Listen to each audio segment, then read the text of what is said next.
Près de 500 pétitions, voilà ce que sont venus remettre à la sous-préfecture des jeunes, accompagnés d'élus locaux de Bouillé-Cours-d'Eau, bien décidés à se faire entendre de l'État. Les jeunes sont avec moi cet après-midi. Ils ont bien envie d'avoir un terrain multisport sur la commune.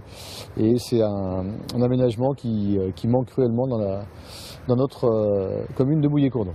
Un terrain multisport à Bouillé-Cours-d'Eau, petite commune de 550 habitants. Voilà près de 3 ans que ce projet est dans les cartons. Le projet se situerait ici, là, où il y a la plateforme. Un projet de 56 000 € subventionné à hauteur de 80% qui en 2011 et contre toute attente reçoit un avis défavorable de la direction régionale de l'aménagement, la DREAL, puis du ministère de l'Environnement, prétextant l'implantation de cet équipement sur un site classé. Aujourd'hui, il n'est pas interdit dans le site classé de faire des terrains multisports. Il n'y a aucune loi qui nous interdit ici de faire un aménagement spécifique pour les jeunes de notre commune. Donc on ne comprend pas la décision du ministère de l'Environnement. Incompréhension et interrogation.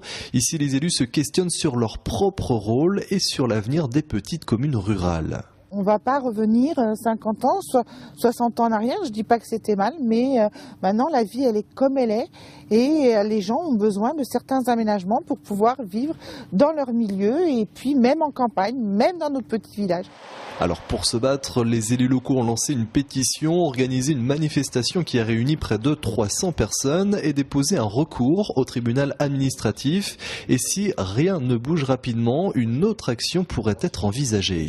Il faut que ce soit encore les gens de ce territoire qui décident des projets de ce territoire. Donc si on n'a plus rien à faire au niveau du conseil municipal, on rentrera chez nous et on démissionnera et on demandera à monsieur le préfet de gérer la commune de Bouillé-Cours-d'Eau. La commune de Bouillé-Cours-d'Eau bien décidée à se battre jusqu'au bout donc pour faire accepter ce projet et au-delà pour faire entendre la voix d'un territoire, celui du Marais Poitevin.